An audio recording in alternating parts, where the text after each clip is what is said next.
এই হচ্ছে Malda town station, নতুন রূপে নতুন ভাবে কিন্তু সেজে উঠেছে। তবে নিউ এলএচবি তে গৌড় এক্সপ্রেসেও দুরন্ত রেকর্ড।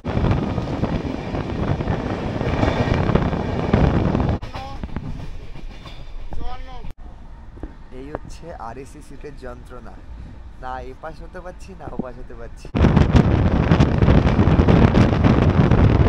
এই হচ্ছে বিখ্যাত দাখিল দরওয়াজা। সুলতান নাসিরউদ্দিন মোহাম্মদ শাহ এটা কিন্তু প্রতিষ্ঠা করেছিলেন 1412 খ্রিস্টাব্দে।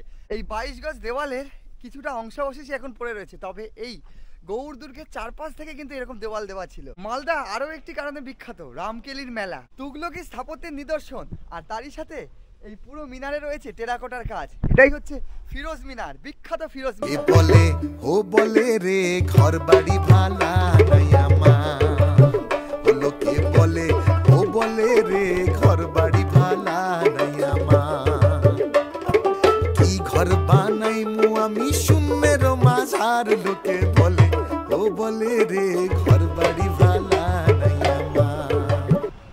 Good evening from Sealdah station. আবারও একটি ব্র্যান্ড নিউ জার্নিতে তোমাদের সকলকে স্বাগত। গন্তব্য আজ আমাদের উত্তরবঙ্গের প্রবেশদ্বার মালদা। থাম্বনেল দেখে হয়তো তোমরা বুঝেই গেছো, তবে বহুবার উত্তরবঙ্গ গেছি, মালদায় নামা হয়নি। তোমাদের সকলের রিকোয়েস্টে এবার মালদা যাওয়ার, তারই সাথে আজ বেছে নিয়েছি মালদা যাওয়ার অন্যতম জনপ্রিয় ট্রেন গৌড় এক্সপ্রেসকে, যেটা কিনা আমাদের লাস্ট ইয়ারে 2024-এ 27শে ডিসেম্বর নতুন এলএচবি রেখে পরিণত হয়েছে। এতদিন মালদার গৌড় এক্সপ্রেস তার আইসিএফ কোচ নিয়ে রান করতো, তবে লাস্ট ইয়ারে ডিসেম্বর মাস থেকে কিন্তু এলএচবিতে রান করছে। ঘড়ির কাঁটায় এই মুহূর্তে 9:22। আমাদের ট্রেন রয়েছে 10টা 5-এ, যেটা প্রতিদিনই 10টা 5-এ ছেড়ে পরের দিন সকাল 6টা 15-তে মালদা পৌঁছে যায়। তবে এর আগে এই গৌড় এক্সপ্রেসটা কিন্তু মালদা পেরিয়ে বালুরঘাট অবধি যেত। তবে কিছুদিন আগে বালুরঘাট এক্সপ্রেস চলে আসায় এই ট্রেনটা আবারও মালদা অবধি করে দেওয়া হয়েছে, এবং সেই ট্রেনেরই জার্নি করব, এবং জার্নিটা সম্পূর্ণ মালদা অবধি হবে। তো চলো কথা না বাড়িয়ে স্টেশনে প্রবেশ করা যাক এবং ভিডিওটা শুরু করা যাক।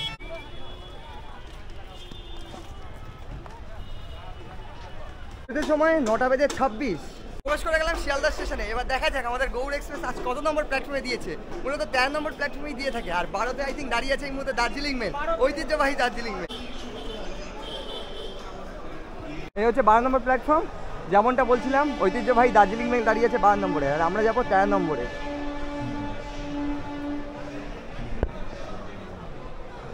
আর দেখছি প্রচুর ভিড়, যেহেতু দার্জিলিং মেল এখনো অবধি ঢোকেনি।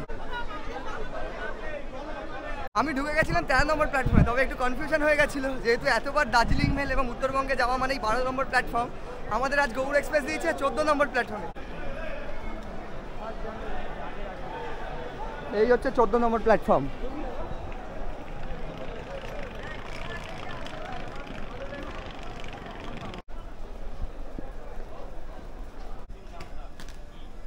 যেমনটা বলছিলাম, গত 27শে ডিসেম্বর 2024-এ এই গৌড় এক্সপ্রেসকে কিন্তু সম্পূর্ণ এলএচবি হয়ে গেছে, সম্পূর্ণ আইসিএফ থেকে এলএচবি হয়ে গেছে। আর এই হচ্ছে ঝাঁচক থেকে এলএচবি, একদম পেছনের দিকে রয়েছে ফার্স্ট ক্লাস, ফার্স্ট এসি, পুরোটাই এসি পেছনের দিকে, এবং সামনে হচ্ছে স্লিপার ক্লাস। তবে আজ আমাদের টিকিট কিন্তু কনফার্ম নয় বলতে গেলে, আরএসি। আর আরএসির যন্ত্রটাই কিন্তু আজকে তোমাদের সাথে শেয়ার করতে চলেছি। এতবার উত্তরবঙ্গে জার্নি করেছি, কোনোদিন আরএসিতে জার্নি করিনি, তবে এবারে মালদা যাওয়ার পথেই কিন্তু আরএসি। এই এক্সপিরিয়েন্সটা তোমাদের সাথে শেয়ার করবো, এবং পুরো ট্রেনটাই তোমাদেরকে একবার দেখিয়ে নিই। চলো, এই হচ্ছে B1 coach, Sealdah Malda town Gour express. তোমাদেরকে এই গেট দিয়ে দেখাবো, এরপরে শুরু হচ্ছে সমস্ত স্লিপার কম্পার্টমেন্ট। তবে থার্ড এসিটা কেমন রয়েছে তোমাদের দেখাই, ঢুকেই যা দেখতে পাচ্ছি, যেহেতু এলএচবি একদম ঝাঁ চকচকে। চলো এবার কম্পার্টমেন্টের ভেতরে এবার যাওয়া যাক। ঠিক এরকম টানলে ভেতরটা হচ্ছে, এই হচ্ছে থার্ড এসি। তোমাদের যদি দেখাই, হচ্ছে upper, middle and lower. Upper, middle, lower. আপারে পিলো দেওয়া রয়েছে, ব্ল্যাঙ্কেট দেখা রয়েছে, অ্যান্ড এই যে সমস্ত এখানে কিন্তু সেই এখানে সমস্ত চাদরগুলো দেওয়া রয়েছে। এখানে রয়েছে আমাদের মিরার, আর ঠিক বাইরেটা এরকম। অ্যান্ড যদি তোমাদেরকে দেখাই, এখানে রয়েছে আলাদাভাবে একটা টেবিল, যেমনটা হয় থার্ড এসিতে তেমনই। এই হচ্ছে থার্ড এসি, আর আমরা জার্নি করছি স্লিপারে। থার্ড এসির পরে শুরু হচ্ছে সব কিন্তু স্লিপার কম্পার্টমেন্ট। আমাদের আজ হচ্ছে S8। তবে আজ আমি একা নই, আমার সাথে আরও একজন রয়েছে, তার সাথেও আলাপ করাবো। চলো, সে অলরেডি কম্পার্টমেন্টে উঠে পড়েছে। তবে তা দেখছি নিউ ট্রেনের মধ্যে দুরন্তর কোচও রয়েছে একটা। এ দেখো, দুরন্তর কোচ গৌড় এক্সপ্রেস, এটাই S8 আই থিঙ্ক, আমার যা মনে হচ্ছে। একটু সামনে থেকে দেখে নিই, শিয়ালদা মালদা টাউন, হ্যাঁ S8। এই হচ্ছে আমাদের কম্পার্টমেন্ট, নর্মাল যেমন স্লিপার কম্পার্টমেন্ট হয়ে থাকে, যে যার সিটের মধ্যে এই মুহূর্তে বসে পড়েছে যা দেখছি। আর আমার জন্য অপেক্ষা করছে যে ব্যক্তি, তাকে আমি পেয়ে গেছি। পেয়ে গেছি গৌতম দাকে, যেমনটা বলছিলাম সবার আগে এসে কিন্তু বসে রয়েছে। আর আমরা পেয়েছি আজ দুরন্তর কোচ। তবে দুরন্তর কোচ পেয়েও আমরা কিন্তু একটু অখুশি, কারণ কি আমাদের রয়েছে এই মুহূর্তে আরএসি, দুজনেরই আরএসি। অসুবিধা খুব একটা অসুবিধা হবে বলে আমার মনে হয় না, কারণ দুজন আছি। আর আমরা তো ম্যাক্সিমাম নামবো, আমরা সমস্ত স্টেশনই কভার করব, তো রাতে খুব একটা অসুবিধা আমাদের হবে। এই হচ্ছে আজ আমাদের সিট, আরএসি তে পড়েছে আমাদের 55। এটা কিন্তু দুজনে শেয়ার করতে হবে। আর ওপরে অলরেডি দাদারা খাওয়া শুরু করে দিয়েছে, যেমনটা হয়ে থাকে স্লিপার কম্পার্টমেন্ট। এদিকে 3 জন অ্যান্ড এদিকে 3 জন। যা দেখছি অনেক যাত্রী এখনো মনে হয় আই থিঙ্ক আসেননি, চলেও আসতে পারেন, বোঝা যাচ্ছে না যেহেতু স্লিপার এটা। বন্ধুরা ব্যাগপত্র রাখি, আপাতত একই সিটে আমি আর গৌতম দা। ট্রেন ছাড়ুক, ট্রেন ছাড়লে তোমাদের সাথে কথা হচ্ছে। টিকাটায় 10:05।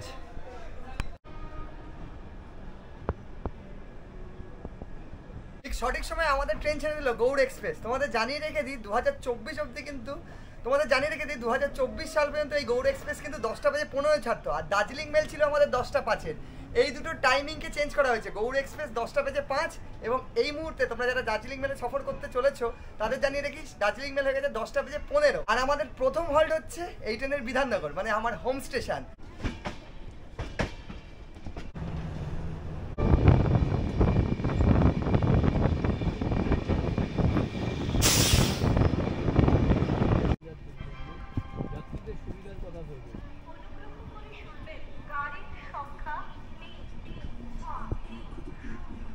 আমরা ক্রস করছি বিধাননগর, আর আমাদের পড়ছে এমার্জেন্সি এক্সিট। আমি ভেবেছিলাম বিধাননগর থেকেই একবার উঠবো, তবে তোমাদের জার্নির সুবিধার্থে সেই শিয়ালদাতেই পৌঁছে গেছিলাম, যেহেতু আমার হোম স্টেশন। বহু ভিডিও আমি বিধাননগর থেকেই শুরু করেছি।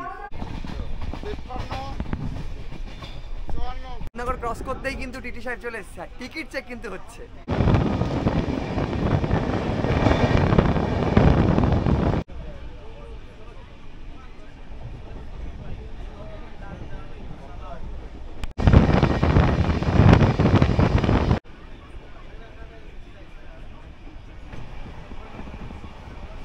প্রায় 10:50।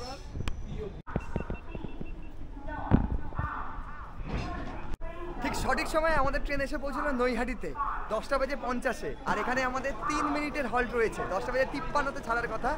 আর তোমাদের জানিয়ে রেখে দিই এটাই কিন্তু শিয়ালদা ডিভিশনের অন্তিম স্টেশন, অন্তিম হল্ট বলতে গেলে। এরপরে আমরা ঢুকে যাবো হাওড়া ডিভিশনে, ব্যান্ডেলে। চলো উঠে পড়া যাক, 3 মিনিটের পর আমাদের ট্রেন কিন্তু ছেড়ে যাবে। এছাড়াও কিন্তু নৈহাটিকে বড়মা শহরও বলা হয়ে থাকে। জয় বড়মা। এখানে কিন্তু কালী পুজোর সময় বড়মার মন্দিরে প্রচুর ভিড় হয়ে থাকে, আর কম বেশি সারা বছরই মানুষ এই বড়মার দর্শনেও আসে।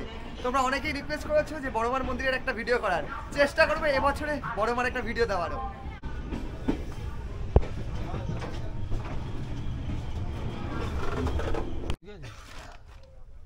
11:02।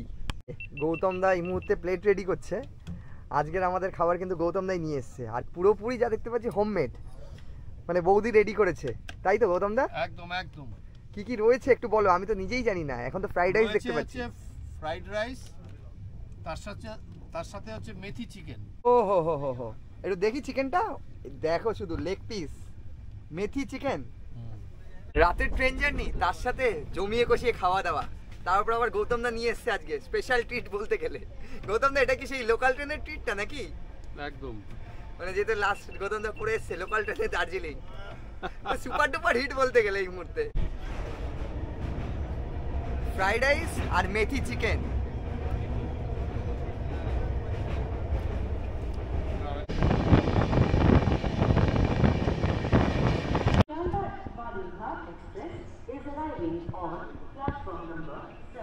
ঘড়ির কাটায় 11:30।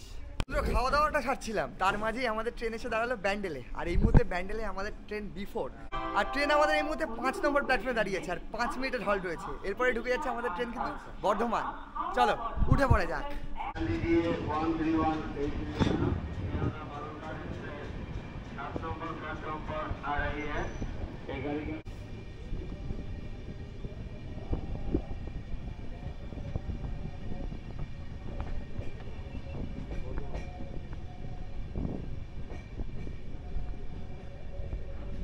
ঘড়ির কাটা এই মুহূর্তে 12:30, আর 12:55-তে আমাদের বর্ধমানের সময় ছিল, বিফোর 20 মিনিট। আর এখানে আমাদের 5 মিনিটের হল্ট রয়েছে। 113 কিলোমিটার অতিক্রম করে চলে এলাম বর্ধমানে। হাওড়া দিল্লি মেন লাইনকে কানেক্ট করেছে বর্ধমান। আর এই মুহূর্তে আমাদের বর্ধমানে 2 নম্বর প্ল্যাটফর্মে ট্রেন দাঁড়িয়ে আছে। ঠান্ডা যা দেখছি তুলনামূলক অনেকটাই ঠান্ডা কমে গেছে। এরপর হচ্ছে বোলপুর শান্তিনিকেতন, তারপরে হচ্ছে রামপুরহাট, রামপুরহাটের পর হচ্ছে নলহাটি, নলহাটির পর মুরারই, মানে প্রচুর স্টপেজ রয়েছে। আগেই তোমাদের বলেছি নিউ ফারাক্কা হয়ে আমাদের ট্রেন ঢুকে যাবে মালদা টাউনে।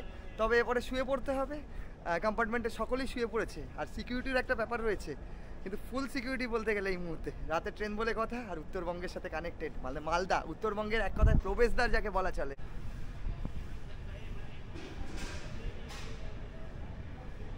12:57।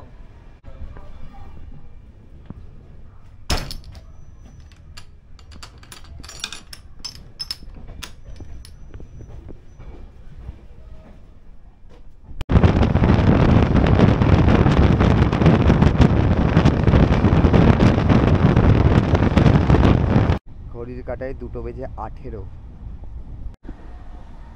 এই হচ্ছে আরএসি সিটের যন্ত্রণা। না এপাশ হতে পারছি না ওপাশ হতে পারছি। পাশে এখনো গৌতম দাও রয়েছে।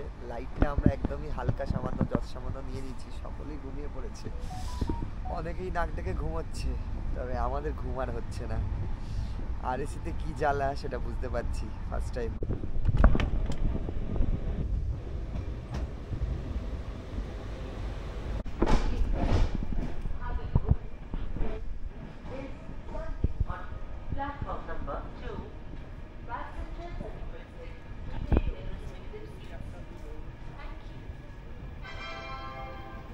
ঘড়ির কাঁটায় 5:43। তো বন্ধুরা ফাইনালি এসে পৌঁছলাম আমরা মালদা টাউনে। আর এই মুহূর্তে বিফোর ওই 25-26 মিনিট আমাদের রয়েছে ট্রেন। সময় ছিল 6:05। যেহেতু অনেক এক্সট্রা সময় নেওয়া থাকে, দার্জিলিং মেল পদাতিক মেল তো অনেক আগে মালদাতে ঢুকে যায়, যেহেতু এই ট্রেনটা মালদা অবধিই চলে এই মুহূর্তে। আর এরই সাথে আমাদের গৌড় এক্সপ্রেসের 350 কিলোমিটার জার্নি কমপ্লিট হলো। চলে এসেছি আমরা মালদাতে। এবার বাইরে বেরোনো যাক। সকাল সকাল খুব একটা ঠান্ডা এখানেও দেখছি না, যতটা এক্সপেক্ট করেছিলাম প্রচুর ঠান্ডা হবে সে তুলনায় অনেক জ্যাকেট ফ্যাকেট করে নিয়েছি যদিও বা। এখন বাইরে বেরিয়ে দেখতে হবে, স্টেশনের ভেতরে রয়েছে। চলো বাইরে বেরোনো যাক। আর যেহেতু মালদা টাউন অমৃত ভারত প্রকল্পের মধ্যে পড়েছে, স্টেশন কিন্তু ঢেলে সাজানো হচ্ছে।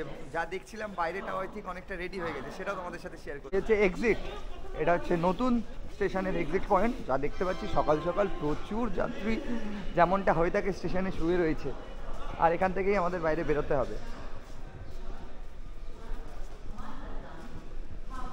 এই হচ্ছে নতুন স্টেশন, দেখো ঝা চকচকে। কাজ অনেকটাই এগিয়েছে, বিশাল বড় একটা জায়গা এবং নতুনভাবে ঢেলে সাজানো হচ্ছে। ওই পাটটা আলাদা রয়েছে, অনেকটা কাজ এগিয়ে গেছে। আর ঠিক এইখানে একটা বোর্ড বসে গেছে, এই বোর্ডের মধ্যে সমস্ত ট্রেনের লিস্ট এবং কখন কোনটা রয়েছে। ঠিক যেমনটা বলছিলাম, অমৃত ভারত প্রকল্পের পড়ার পর ঝা চকচকে স্টেশন। আর অনেকটাই কাজ এগিয়ে গেছে, তবে এখনও কাজ বাইরে চলছে। দুদিকের এই পোর্শনে মালদা টাউন রয়েছে, ও পোর্শনে রয়েছে, আর মাঝামাঝিতে তো এই যে মালদা টাউন লেখা রয়েছে। খুব সুন্দর লাগছে এখনই, যখন পুরোটা রেডি হয়ে যাবে আলাদাই একটা লাগবে। কিন্তু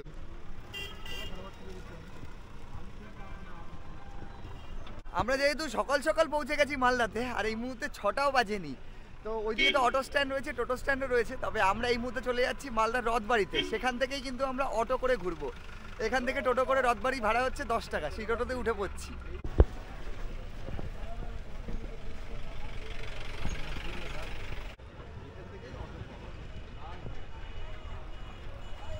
তো বন্ধুরা এসে পৌঁছালাম আমরা মালদার বিখ্যাত রথবাড়িতে। আর এখানে কিন্তু অটো টোটো সমস্ত কিছু রয়েছে। ওইদিকে বাস স্ট্যান্ড রয়েছে, এনবিএসটিসির বাস ঢুকছে দেখতে পাচ্ছি। উত্তরবঙ্গের প্রচুর বাস, উত্তরবঙ্গের সমস্ত বাসই কিন্তু এখান দিয়ে যায় আর এখান থেকে চলে, যেহেতু মালদা দিয়েই যেতে হয়। রায়গঞ্জ, শিলিগুড়ি সমস্ত বাস। আর এখান থেকে কিন্তু আমরা অটো নিয়ে নিয়েছি, আর এই অটো করেই আমরা কিন্তু ঘুরে দেখবো আজকে। আর সবার প্রথম চলে যাচ্ছি আমরা গৌড়ে। আর গৌড়ের একাধিক স্পট ঘুরবো এবং তোমাদেরকে যা যা এক্সপিরিয়েন্স হবে সমস্ত দেখাবো। আর খরচ কত কি পড়ছে অটোতে উঠে পড়ি, তোমাদেরকে সমস্ত জানাচ্ছি, দেখতে থাকো। ঘড়ির কাঁটায় 6:18।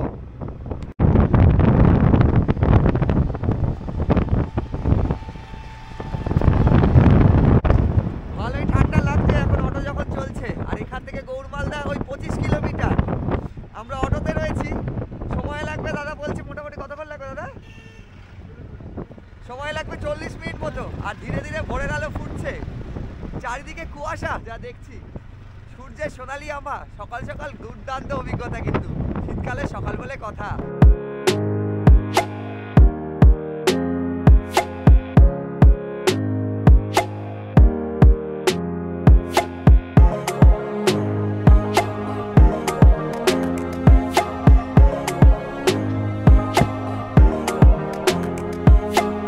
এসে পৌঁছালাম আমরা লুকোচুরি প্রবেশ পথে। গৌড় দুর্গের রাজকীয় প্রবেশদ্বার যাকে বলা হয়, 3 তলা বিশিষ্ট এটা একটি প্রবেশদ্বার। আর দেখো কতটা সুন্দর। ইতিহাস আর ইতিহাসের খোঁজে আজ আমরা কিন্তু মালদা জেলায়। এই প্রবেশদ্বারটি 1655 খ্রিস্টাব্দে মুঘল সম্রাট শাহজাহানের দ্বিতীয় পুত্র এটাকে কিন্তু নির্মাণ করেছিলেন। দেখো এই প্রবেশদ্বারের এদিকে একটি পথ রয়েছে এবং এদিকে একটি পথ রয়েছে। আর যেমনটা বলছিলাম, দ্বিতলা বিশিষ্ট এবং ওপরের পার্টটা এই মুহূর্তে ধ্বংসস্তূপে পরিণত হয়েছে। ঠিক এইদিকেও একটা পর্যায় রয়েছে, এদিকেও একটা পার্ট রয়েছে এবং একদিকটাও পার্ট রয়েছে। ইতিহাসের রন্ধ্রে এবং ইতিহাসে গাথা এই প্রবেশদ্বার, কত ইতিহাস এবং কত সাক্ষ্য যে বহন করেছে একটু ছুঁয়ে না দেখলে হয়। এগুলি যদিও বা সংস্করণ করা হয়েছে এবং আদি যে পার্টটা রয়েছে তোমাদেরকে দেখাই, একদম ভেতরে রয়েছি। তোমরা এগুলোকে কিন্তু খুব সুন্দরভাবে ছুঁয়ে দেখতে পারো। দেখো ওপরের ট্যাখানাগুলো দেখা যাচ্ছে ঠিক ওপরের দিকে। এই হচ্ছে পুরো মুখ্য দরজা। মুখ্য দরওয়াজারই যদি এরকম হয় তাহলে গৌড় দুর্গটা কেমন হতে চলেছে সেটাও আমরা দেখে নেবো একবার। লুকোচুরি গেট গৌড় দুর্গের রাজকীয় প্রবেশদ্বার যাকে বলা হতো। প্রায় 1655 খ্রিস্টাব্দে শাহ সুজা দ্বারা নির্মিত এই লুকোচুরি গেট বা প্রবেশ পথ। শাহ সুজা ছিলেন মুঘল সম্রাট শাহজাহানের দ্বিতীয় পুত্র, একদা অধিবঙ্গের শাসক। গৌড় দুর্গের প্রবেশদ্বারে রয়েছে দুটি দুপাশে প্রহরী কক্ষ। এছাড়াও মাথা উঁচু করে গৌড় দুর্গের এই প্রবেশপথটি আজও ইতিহাসের সাক্ষ্য গ্রহণ করে চলেছে। ঠিক প্রবেশদ্বার দিয়ে আমরা প্রবেশ করে গেলাম। আর ভেতরে এই মুহূর্তে যা দেখতে পাচ্ছি চারিদিকে আমবাগান রয়েছে। আর এটা কিন্তু বর্তমানে একটি পিকনিক স্পটও। আর এর সামনে রয়েছে গুমতি দরওয়াজা। আমরা মেন লুকোচুরি দরওয়াজা দিয়ে ঢুকলাম, এরপর তোমাদের দেখাই গুমতি দরওয়াজা। এই যে সামনে এগোতেই বেশ কয়েকটি চায়ের দোকান রয়েছে এখানে। সকাল সকাল আমাদের অটো দাঁড়িয়ে গেছে, গৌতমদা চলে গেছে চা খেতে। আর ঠিক সামনে কিন্তু আরও একটি স্থাপত্য রয়েছে, সেটাও একটু দেখে নিচ্ছি।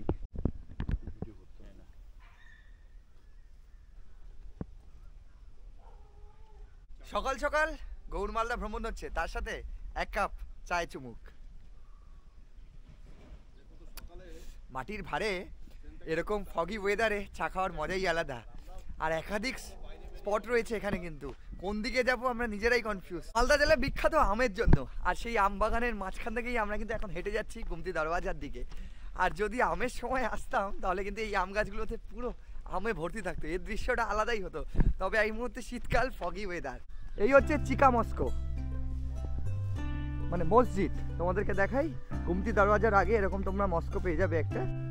চিকা মসজিদ সুলতান ইউসুফ শাহ সম্ভবত 1450 খ্রিস্টাব্দে এটি নির্মাণ করেছিলেন। একে স্থানীয়রা চিকা মসজিদ বলে থাকলেও এটি মসজিদ ছিল না, কারণ এর পশ্চিম দিকের দেওয়ালে নামাজের কোনো কুলুঙ্গির চিহ্ন ছিল না। এছাড়াও মিনমরও ছিল না। লোকমুখে কথিত আছে হোসেন শাহ রাষ্ট্রীয় বন্দীদের জন্য এই ভবনটি প্রথমে নির্মাণ করেছিলেন। পরবর্তীকালে এটি মসজিদে রূপান্তরিত হয়। আর এর সামনেই রয়েছে গুমতি গেট, যেটা তোমাদেরকে দেখাবো বলেছিলাম, একদম গম্বুজ আকৃতির। এ দেখো চিকা মস্কোর একদম সামনে। আর এই জায়গাটা কিন্তু খুব সুন্দরভাবে সাজানো রয়েছে। চলো গুমতি গেটটা তোমাদের সামনে থেকে একবার দেখাই। সুন্দরভাবে সাজানো, দুদিকে দেখতে পাচ্ছি গাঁদা ফুল রয়েছে, এইদিকে রয়েছে গোলাপের চাষ হচ্ছে, দুদিকে দেখতে পাচ্ছি। তাছাড়াও এখানে কিছু ধ্বংসস্তূপ রয়েছে। আর এই যে চিকা মসজিদ, ঠিক চিকা মসজিদের ঠিক সামনের দিকেই রয়েছে গুমতি দরওয়াজা। এই দরওয়াজা দিয়েই কিন্তু একসময় এই চিকা মসজিদে প্রবেশ করা হতো। দরওয়াজাটা কতটা সুন্দর লাগছে দেখো। ঠিক এই দিক দিয়েও একটা পথ রয়েছে এবং এই দিক দিয়েও একটা পথ রয়েছে।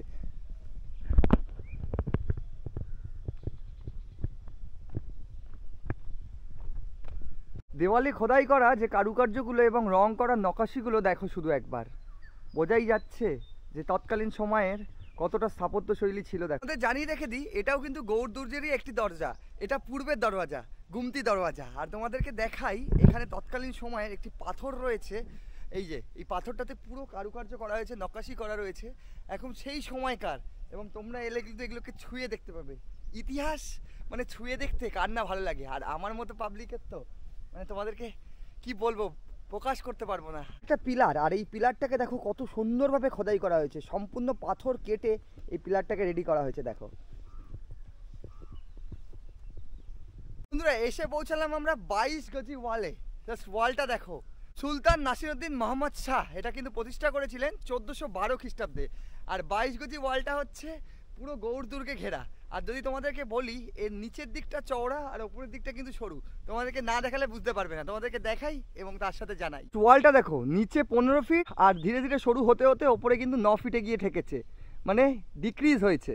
এই হচ্ছে 22 গজি ওয়াল। জাস্ট দেখো কি বিশাল এই ওয়াল। এটা কিন্তু পুরো গৌড় দুর্গ ঘেরা। কি বিরাট এই ওয়াল, 22 গজি ওয়াল। একবার সামনে যাওয়ার ইচ্ছে রয়েছে, একবার সামনে গিয়ে দেখবো। যদিও বর্তমানে এটি একটি ধ্বংসস্তূপে পরিণত হচ্ছে, তবে এই দেওয়াল দেখে বোঝাই যাচ্ছে যে কি বিস্ময়কর দেওয়াল। এই দেখো, এই জায়গাটা যদি দেখাই পুরোটাই ধ্বংসস্তূপে পরিণত হচ্ছে, তবে সামনের দিকটা এখনও ভালো আছে। আর এভাবেই কিন্তু এই দেওয়াল তৈরি হয়েছিল। একটু হাত দিয়ে দেখার ইচ্ছা রয়েছে। এই সেই দেওয়াল, এই 22 গজ দেওয়ালের কিছুটা অংশাবশেষ এখন পড়ে রয়েছে, তবে এই গৌড় দুর্গের চারপাশ থেকে কিন্তু এরকম দেওয়াল দেওয়া ছিল। তোমাদেরকে দেখাই, কিছুটা ধ্বংসাবশেষ রয়েছে গৌড় দুর্গের এই মুহূর্তে, অনেকটাই রয়েছে বলতে গেলে, তবে সেটা ইতিহাসের গর্বে এই মুহূর্তে কিন্তু তলিয়ে গেছে। তোমাদেরকে এক নজর দেখাই।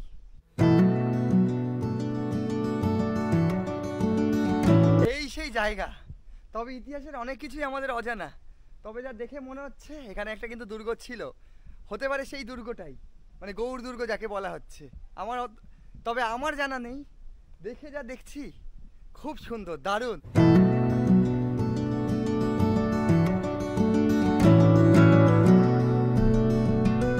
বন্ধুরা, এসে পৌঁছালাম আমরা এবারে ফিরোজ মিনার। চলো এবার ফিরোজ মিনারটা একটু দেখে নেওয়া যাক।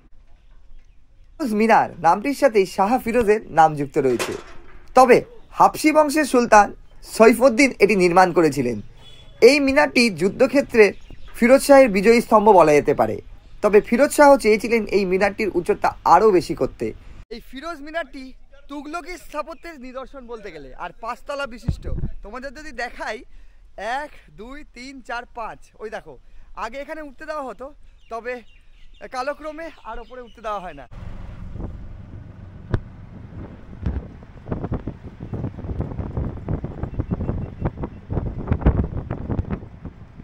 তো বন্ধুরা, এবারে চলে এলাম আমরা কদম রসুলে, যেখানে হযরত মুহাম্মদের পায়ের ছাপ রয়েছেন, নবীর পায়ের ছাপ।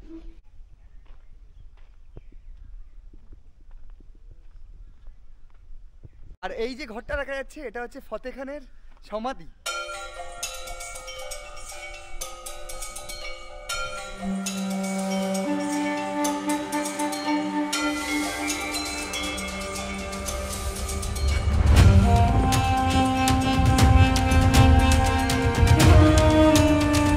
এসে পৌঁছালাম আমরা এবারে লোটন মসজিদে, এবং সেই মসজিদটা তোমাদের দেখাই। এখানে সবকটি মসজিদই কিন্তু গম্বুজ আকারের আর বারান্দা বিশিষ্ট।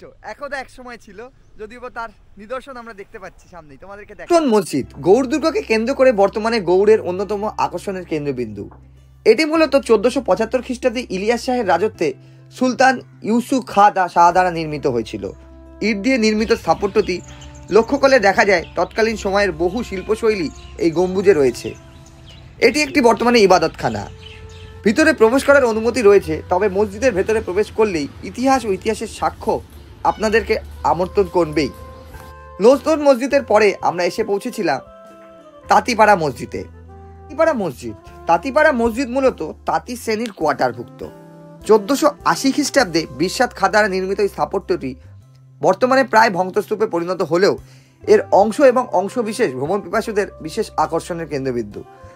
মসজিদের গায়ে রয়েছে অসংখ্য টেরাকোটার কাজ, এবং মসজিদটিকে ভালোভাবে দেখলেই বোঝা যায় যে এখানে এই মসজিদটির যে গম্বুজগুলি বর্তমানে দাঁড়িয়ে আছে সেগুলি তার এক একটার প্রমাণ।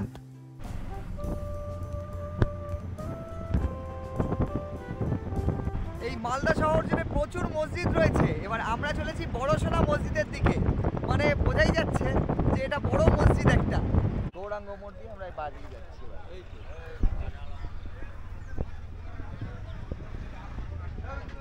মালদা আরও একটি কারণে বিখ্যাত, রামকেলির মেলা। আর সেই জায়গাতেই আমরা এসেছি যেখানে সেই মেলাটা হয়ে থাকে। আমার সামনেই রয়েছেন চৈতন্য মহাপ্রভু, এই যে। আর এই জায়গাকে কেন্দ্র করে কিন্তু বিশাল এক মেলার আয়োজন হয়, সেই জায়গাটাই আমরা এবার একটু ঘুরে দেখে নেব। বৈষ্ণব তীর্থ রামকেলি ধাম, মালদার রামকেলি, ঠিক এই মেলাটাই এখানে হয়ে থাকে। এবং তোমাদের যেমনটা বলছিলাম, এখানে চৈতন্য মহাপ্রভুর স্ট্যাচু রয়েছে একটি, তার সাথেই হচ্ছে মন্দির, মদনমোহন মন্দির এবং চরণ চিহ্ন আছে।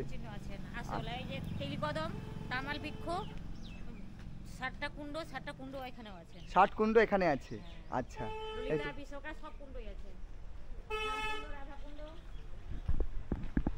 আমার এই রামকেলির বিষয়ে এমন কিছু জানা নেই, তবে এখানে বলছেন যে 7টা কুণ্ড এখানে রয়েছেন, শ্যামকুণ্ড, রাভাকুণ্ড, এবং বৈষ্ণব ধর্মের যারা রয়েছেন এবং তারা কিন্তু এখানে ভিড় জমান সেই মেলাতেও।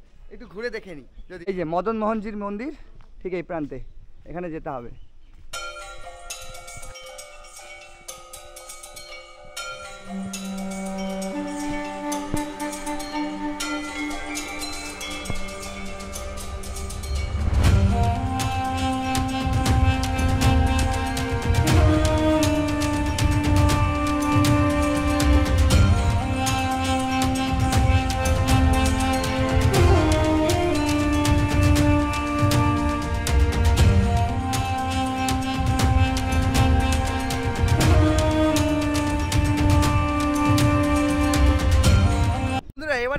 পৌঁছালাম আমরা বড়সোনা মসজিদে, তোমাদেরকে দেখাই সেই জায়গাটা। এই হচ্ছে এন্ট্রেন্স, এখান থেকে তোমরা প্রবেশ করে ঠিক বাগান মতো রয়েছে, আর এই হচ্ছে বড়সোনা মসজিদ। দেখো 1 2 3 4 5 6 7 8 9 10 11। আমরা এসে পৌঁছলাম বড়সোনা মসজিদে, যার কিন্তু 11টা গেট রয়েছে, আর 11টা গেট বিশিষ্ট একটি বিল্ডিং। আর মসজিদের চারদিক দিয়ে খুব সুন্দরভাবে একটা বাগান রয়েছে। অনেকেই এসছে এই শীতকালে এই গৌড় ভ্রমণে, তার সাথে আমরাও কিন্তু ঘুরে দেখে নিচ্ছি। বড়সোনা মসজিদ বা বারোদুয়ারি মসজিদ গৌড় স্থাপত্যের সবকটির মসজিদের মধ্যে সবথেকে বড় মসজিদ হচ্ছে এই মসজিদটি। হোসেন শাহ দ্বারা নির্মিত মসজিদের গম্বুজে সোনালী আস্তরণ থাকায় একে প্রথমে সোনা মসজিদ বলা হতো। পরবর্তীকালে ফিরোজপুরের গ্রামেও একটি এরকম সোনা মসজিদ থাকায় এর আয়তন বৃহদাকার হওয়ায় একে বড়সোনা মসজিদ বলে অভিহিত করা হয়। একে বারোদুয়ারি মসজিদও বলা হয়ে থাকে। এবার এখান থেকে আমরা চলেছি দাখিল দরওয়াজার দিকে। তোমাদের বলে রাখি সবকটা স্থাপত্য শৈলী কিন্তু এক একটা গ্রামের ভেতরে, বোঝা যাচ্ছে জনবসতি রয়েছে। তোমাদেরকে মাঝামাঝি এরকম জায়গায় এসে কিন্তু দেখতে হবে।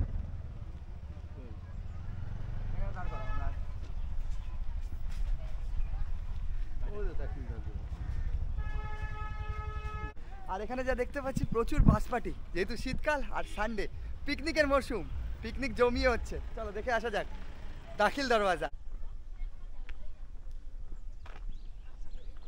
বন্ধুরা এই হচ্ছে বিখ্যাত দাখিল দরওয়াজা, এর ভেতরে এবার প্রবেশ করবো আমরা।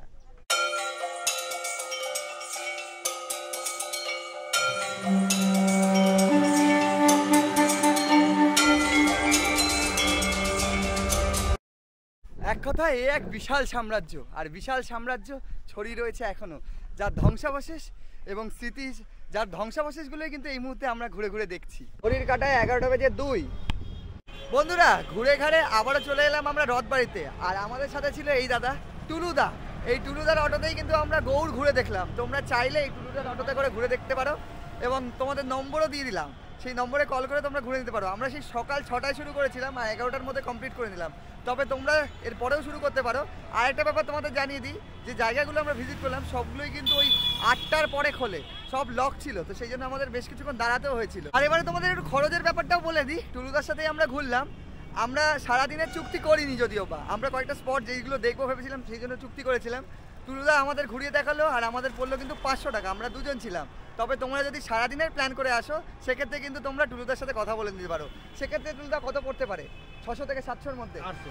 আচ্ছা 800। টুলুদা বলছে সব ঘুরে। আচ্ছা আদিনা কি ঘোরাবে তখন? আদিনা যদি ঘুরে তাহলে 1500। আচ্ছা আদিনার সাথে ঘুরলে সেটা 1500। আচ্ছা আর সারাদিন যদি ঘোরো তোমরা গৌড়ে তাহলে কিন্তু 800 টাকা বলছে।